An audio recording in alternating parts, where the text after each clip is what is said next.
Güzel.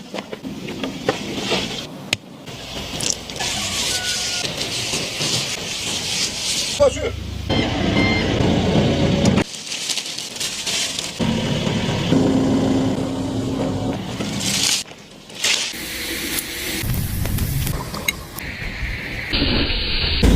Thank you for watching. Let us know your thoughts in the comments section below. Don't forget to like and subscribe to receive more interesting content.